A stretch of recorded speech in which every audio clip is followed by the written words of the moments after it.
about your love. Something about your love changes everything. Changes everything. Something about your love. Something about your love changes everything. Changes everything. Something about your love. Something about your love changes everything. You turn my morning into dancing.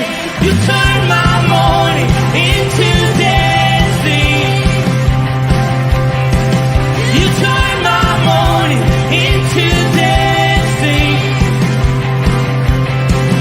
You turn my morning into dancing. You turn my morning into dancing. Something about your love. Something about your love changes everything. Hey, good morning, Rooted Men. Pastor Tom, Firmly Rooted Ministries, and we are in Greendale, Indiana. I am here. Glenn is here, Elder Glenn, Elder Steve, and we have got Elder and Office Manager Cindy here. And why is that? Well, because this is the week that we're supposed to be down in Greendale. Secondly, they're having their first Celebrate Recovery meeting, and it looks like we might have a lot of people here today. So we got a lot of work to do to get ready for that. Going to visit some people, take care of some things around the church and around the parsonage. So going to be a good weekend. Just be praying for us and the Celebrate Recovery that's going to happen this evening. And thank you to Steve Giroux and Matt Ryan, who picked up devotions yesterday. For those of you who are going to pull out a Bible, we're in Mark chapter 10. We're actually at the end of the chapter, verses 46 to 52. And let's see who's on board. It looks like we're live in all the right places, so that's good. I'm on board. Steve, who is on the couch over there drinking some coffee, he's on board checking us out. I'm guessing the video and the audio is working. That's good. I'm out on X. Good morning, Rooted Men. Let's see. Chuck B, good morning. All right. There's a lot more of you out there. Okay. All right. They're hiding. All right. So be it. What's that? Yeah. All right. So, okay. Very good. So let me pull up the reading and let me shrink that. Oh, you can see it. There we go. All right. Let me go to it.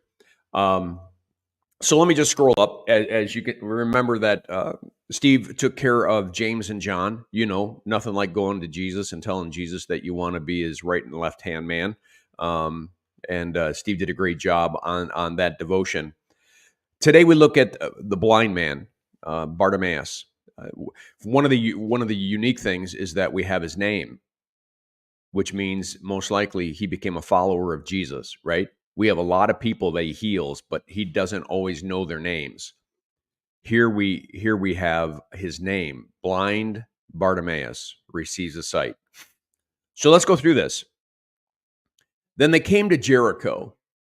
Now, I think it was recently went to an Elevation concert, and Steve Furtick was actually there, and it was really neat because he did a little message on this text, and it was like, yeah, I was sitting there going, yeah, that's right, that's the things that you got to keep thought of when you look at this text.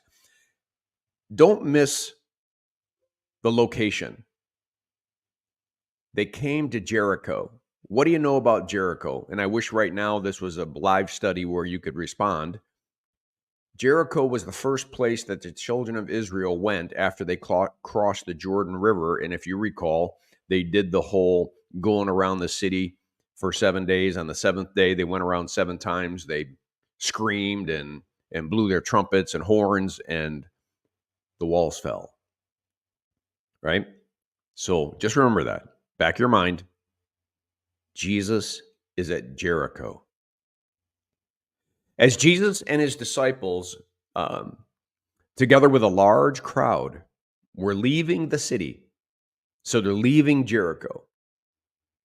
Jericho is no longer a destroyed city. It's a city that now is under, well, it was under Israel's rule. Now Rome is in charge, but that's not the point. Leaving the city, a blind man named Bartimaeus, which means son of Timaeus, Bar Abbas, son of the father, Bar Abbas. So Bar is always son. And he was sitting by the roadside begging, which is what the lame do. This is part of the culture. We see it even in America, where somebody might be holding up a sign at a corner, or someone who's handicapped is sitting in a wheelchair and holding up a sign wanting some donations. This was just a ritual practice in this day, in which the only way that the hurting and the broken could be taken care of is by people giving offerings. There was no Social Security, Medicaid. There was no government agency that was going to take care of them. People had to take care of them. So he's sitting by the roadside begging. Verse 47, when he heard that it was Jesus of Nazareth, when he heard, he can't see, but he can hear. I don't know if he's hearing Jesus. I don't know if he's hearing people in the crowd talking about Jesus. He's hearing. He's got 20/20 vision when it comes to his hearing. How about that? And he is hearing that Jesus of Nazareth is near him. And what does he do? He begins to shout. What did they do after they went around the city for 7 times, seventh day? They shouted. And the walls came down. He is shouting, Jesus, Son of David, have mercy on me. He knows who he is. He's blind, but he knows somewhere out in there, somebody knows somebody who knows Jesus, and he is screaming. I just want to, this is where a pastor wants to pause and say, why aren't we like this guy? Why do we run to booze and pills and sex and other things thinking that somehow that's going to fix our problem when Jesus is here?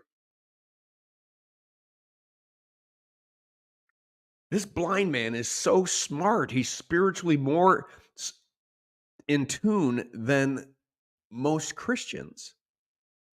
Jesus, you are the Son of David. You're the Messiah. You're the promised one. Have mercy on me. It goes back to the Old Testament, Kyrie eleison in the worship service. Have mercy on me. Christ, have mercy on me. Lord, have mercy on me. The people start to rebuke him. Told him to be quiet. Be quiet. He shouts all the more, Son of David, have mercy on me. He is screaming. Here's this crazy blind man screaming for Jesus because he has a need. Again, when are we going to be like this guy? No matter what we're going through, Jesus is right there. Just scream. Wake him up in the boat, right? When are we just going to have how about this one? When are we going to have the vision that this guy has and he's blind?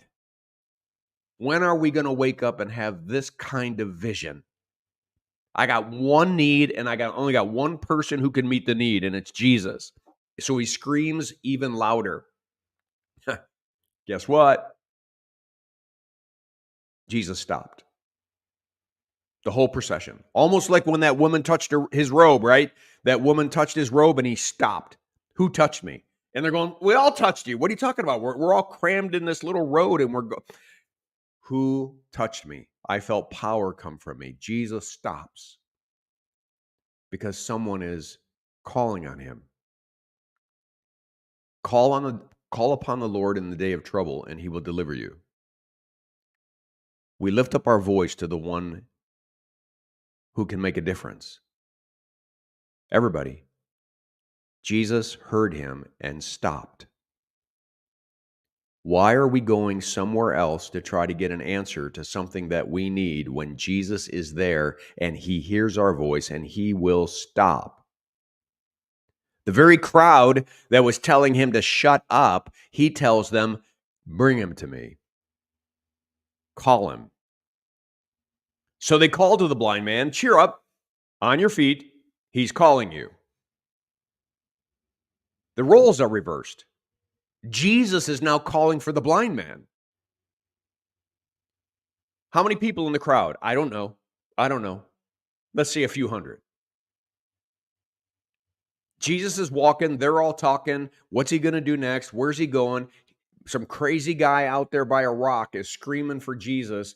Rather than shut him up, he screams louder. Jesus stops and says, go get that guy and bring him here. I mean, do we really believe that God would do this in real life? Just like this. He would stop and say, hey, Tom's calling out for me. Steve's calling out for me. Would he? Throwing his cloak aside, he jumped to his feet and came to Jesus. You realize what's going on inside of this guy?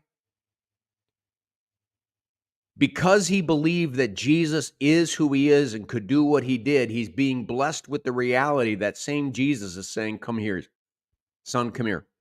Come to me. I heard you. I heard your cry.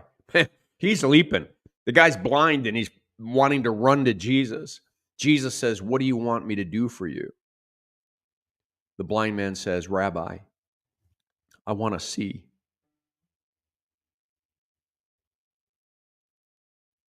Can we go back to the question?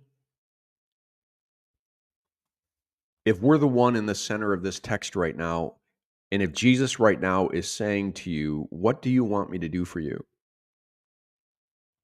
I want to ask, because I know we all have something that we want to have done for us. How about stop going to where you are going to get the answer, and why don't you go to Jesus, and what would you do if Jesus would say to you, what do you want me to do for you?